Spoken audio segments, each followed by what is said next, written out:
Imagine this.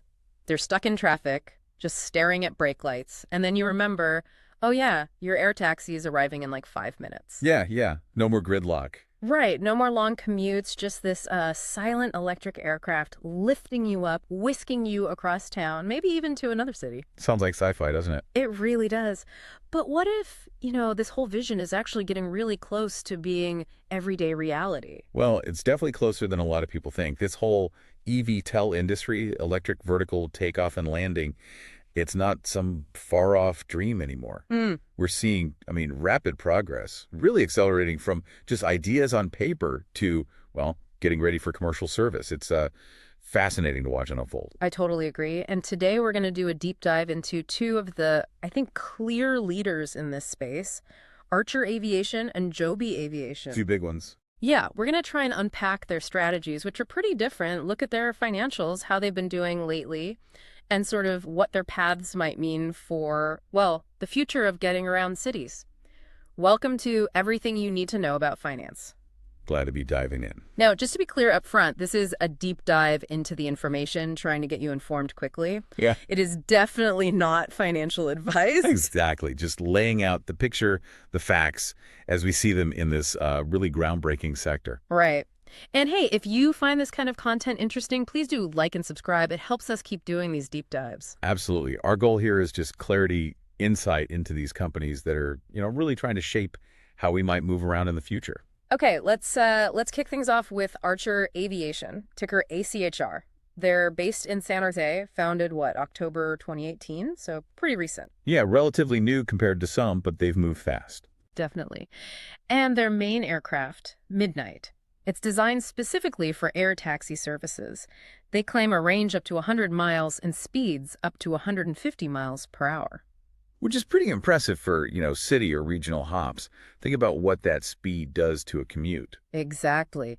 How revolutionary would that actually be for, say, a typical 30-mile trip that takes an hour now? Oh, it's totally transformative. Like you said, turning that frustrating hour into maybe, 15 minutes? Maybe 20? Wow. And what's really interesting about Archer, besides just the aircraft specs, is their strategy. It's kind of a dual approach. Okay, how so? Well, they're not just planning to operate their own rideshare service like an airline. They also plan to sell the Midnight aircraft directly to other operators. Ah, okay. So two potential income streams right there. Yeah. Selling the planes and running the service. Exactly. It gives them options as the market develops. More ways to win, potentially. And they've bagged some pretty big partnerships, which must give them some confidence. United Airlines, for instance. That's a huge one. Yeah. An order for up to, $1.5 billion worth of eVTOLs. Yeah, massive commitment. And they're looking internationally too, right? Abu Dhabi Aviation, Ethiopian Airlines, part of this Launch Edition program. Right. Getting into those early adopter markets overseas, spreading their bets geographically. Okay, but here's something you mentioned that sounds really distinct for Archer. Their move into defense. Yes. Now this is where it gets really interesting, I think, and quite different from Joby. Late 2024, they announced this exclusive partnership with Anduril. The defense tech company. That's the one. To develop hybrid eVTOLs, so maybe longer range or different capabilities, specifically for defense uses. The big goal, securing a potential program of record from the U.S. Department of Defense. A program of record. Okay, that sounds serious. What does that actually mean strategically? Does it give them a more stable income stream compared to the, let's face it, speculative commercial market? That's exactly the thinking, I believe. It's about diversification, de-risking. Commercial air taxis, that market still needs to be built, right? It's exciting, but speculative. Sure. Government contracts, especially a program of record, which is basically a formal funded military buying program that can offer long-term predictable revenue. A financial backbone. Potentially, yeah. It could give Archer a really crucial financial runway, a different kind of competitive advantage, especially appealing maybe to investors who want a bit more stability in this very new industry. Makes sense. It's not just consumer flights then. Right. They're not ditching commercial, but they're adding this potentially very solid second pillar. Yeah. And maybe selling to NATO allies too, given global tensions. That sounds incredibly smart for stability. Is there a downside, though? Could focusing on defense maybe pull resources away from their main commercial rollout or delay it? That's always a risk. Yeah. It definitely requires resources, focus. But the argument is that the R&D, the technology development, it overlaps quite a bit. And a successful defense program could actually, maybe counterintuitively, accelerate the commercial side. How? Through validated tech, through funding, through the rigorous testing the military demands. That can build confidence all around. Okay, interesting point. So speaking of their path, let's look at Archer's financials, ACHR. As of August 14th, it was trading around $9.99, closed at 9.96 after hours. Pretty stable day for them. Range was about $9.73 to $10. Yeah, but the bigger picture, the 52-week view, it's been quite a recovery, hasn't it? Oh, yeah. It hit a low of around, what, $2.82 sometime in the last year and reached highs up near almost $14. That's a big swing upwards. Even from late 2022, it's shown strong momentum. Right. Now, they did have their Q2 earnings recently. They did. And it wasn't perfect. They reported wider losses than expected, missed the EPS target by about 12 cents. Stock dipped a bit on that news. Understandable, but their market cap is still significant, around $6.44 billion. Oh. And looking back at Q1 financials, they had a net loss, sure, about $93 million, but critically. The cash position. Exactly. Over $1 billion, $1.03 billion in cash and short-term investments. And for a company not yet bringing in real revenue, that cash cushion is absolutely vital. It fuels everything. Absolutely, especially with all the hoops you have to jump through for certification, and Archer's pushing hard there. Yeah, test flights are happening, including those recent ones in Abu Dhabi in July. And they've secured some key FAA certifications already. The Part 135 and Part 141. Exactly. Those basically allow them to operate commercial air taxi services legally and train their own pilots. It positions them well for that target launch around 2025 in places like Miami and LA. Okay, so Archer's strategy. Sell planes, run a service, strong defense angle, decent cash, moving through certification. That's a good summary. Now, switching gears. Let's talk Joby Aviation, ticker JOBY. Right. Based in Santa Cruz, California. Founded much earlier, actually, back in September 2009. Yeah, they've been at this a while longer. Their aircraft is also described as quiet, all-electric, air taxi focus, similar range, maybe up to 100 miles, vertical takeoff and landing. So specs sound kind of similar on the surface. They do, but the business model, that's where Joby really carves its own path, right? We hear a lot about this vertically integrated approach. That is the absolute key differentiator for Joby. It's fascinating. They are committed to this vertically integrated process. Meaning, unlike Archer, who plans to sell planes, Joby plans to design and manufacture most of their components in-house. They build the aircraft, and then they plan to operate those aircraft themselves. No sales to other companies. Wow. Okay, so total control, from making the parts to flying the passenger? Pretty much. They want to offer the transportation service directly, controlling that whole customer experience. It's a fundamental strategic choice. Very different from Archer. That is a bold move. And it seems like it's attracted some serious heavy hitters as backers. Toyota, for one. Huge backing from Toyota. Committed nearly $900 million, helping with parts, manufacturing know-how.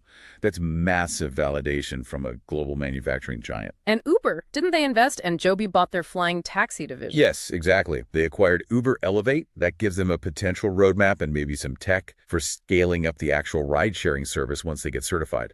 Leverage Uber's experience in logistics. And Delta Airlines, too. Right. Another big partnership. Investment plus an agreement to offer airport transfers for Delta passengers. That sounds like a perfect first use case, a premium service for premium passengers. Exactly. Built-in demand, high-value trips. It helps Delta add value, helps Joby get established with a key customer segment. Okay, let's look at Joby's stock and financials then. JOBY. August 14th, trading around $17.37. Closed slightly lower after hours at $17.26. The range was about $17.05 to $17.76. Yeah. Bit of movement there. And its 52-week path also seen some big swings. Lows around $4.70, highs up near $21. Yeah, it's had a more volatile history, perhaps. If you look back further, it hit almost $18 in late 2021, dipped quite low in 2023, below $4, but has rebounded really strongly since then, up almost 30% year-to-date by July. Now, their recent Q2 earnings, reported August 6th. Also showed significant losses, net loss of about $325 million. And revenue was tiny, like $15,000, basically nothing yet. The stock took a hit after that report, too. Understandable pre-revenue dynamics. But their market cap is way higher than Archer's, right? Significantly. Around $14.87 billion, call it $15 billion. Much larger valuation currently. And their cash position. Also strong. Close to $1 billion in cash in short-term investments. Still burning cash, obviously, like Archer, but maybe the burn rate slowed down just a tiny bit in the last quarter. Still substantial, though. Okay, so despite the cash burn, they seem to be really pushing hard on getting operational. You mentioned certification. Yeah, they're quite advanced in the FAA type certification process. In phase 4, which is the implementation and review stage, they say they're about 40% through that overall type certification. That sounds pretty far along. It is. And they're seriously scaling up manufacturing, doubling capacity in Marina, California, aiming to produce maybe 24 aircraft per year soon, expanding in Dayton, Ohio, too. And they're targeting launch where first? Dubai. That's the plan. Early 2026 in Dubai. They're already working on infrastructure there, like the vertiport. So they're really building out that whole ecosystem themselves. It really sounds like it, a self-contained approach. Exactly. That scale of in-house development and manufacturing, they believe that's their long-term edge. Quality control, supply chain control. Okay. So we've kind of laid out the individual game plans for Archer and Joby. Archer. Dual model, defense focus. Joby. Vertical integration, big partners. Right. Different blueprints for tackling the same massive opportunity. So now let's put them head to head. This is where the real showdown is, right? Comparing these two leaders directly. Absolutely. First off, that market valuation difference is stark. Mid-August 2025, Joby's sitting around $15 billion market cap. Archer's closer to $6.5 billion. That's more than double. Why do you think the market values Joby so much higher right now? It could be a few things. Maybe perceived lead in certification, the strength of those partnerships like Toyota, perhaps a belief that the vertically integrated model, while riskier upfront, have a higher ultimate payoff potential. Analysts do project higher long-term revenue for Joby. Right, we saw those projections, $20 billion for Joby by 2030 versus maybe $12 billion for Archer, though projections are just projections, right? Exactly. Highly speculative at this stage. And looking at their stock charts, while both have recovered well, Archer's climb from its lows seems maybe a bit smoother, more consistent lately, around that $10 mark. Yeah, Joby's had bigger peaks and valleys historically, though it's also recovered very strongly to the $17 range now. Suggests maybe different investor expectations or risk tolerance for each? Could be, and it ties back to those core models. Archer, selling planes, running a service, plus that big defense safety net almost. Versus Joby, making everything, operating everything, relying on those key partners like Toyota, Delta, Uber to help scale and enter markets. Control versus maybe flexibility. That's a good way to put it. And both, let's remember, are burning cash. They both have over $1 billion banked, which is crucial.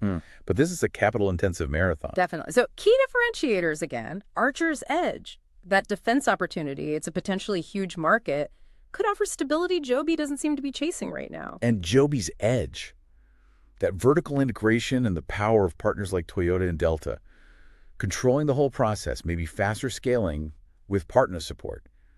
It raises that question, how much does that end-to-end control really matter versus Archer's maybe more diversified approach? It's the central strategic question, isn't it? And the whole sector got a boost recently, right? That U.S. executive order in June? Yeah, aimed at boosting drones and EV tool tech. Both stocks jumped on that news. Joby up around 10%, Archer up about 8% in a day. Shows how much government support matters here. Policy can really move the needle. Hugely important.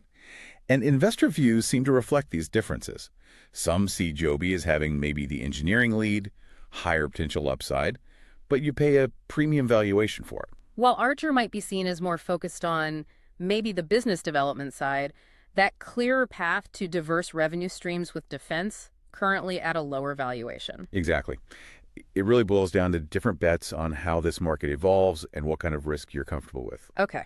So wrapping this up, what does this all mean for you, the listener, trying to make sense of this? We've unpacked two companies really pushing the boundaries of travel. Yep. Archer and Joby, both leaders in this brand new electric air taxi world, but taking, like we said, fundamentally different roads. And let's be real. Both are speculative investments right now. Pre-revenue, emerging industry, high risk involved. Definitely high risk, but, also potentially very high reward if they succeed in reshaping transportation as they aim to. No guarantees, of course. So the choice, if you are hypothetically considering them, seems to depend on what you prioritize.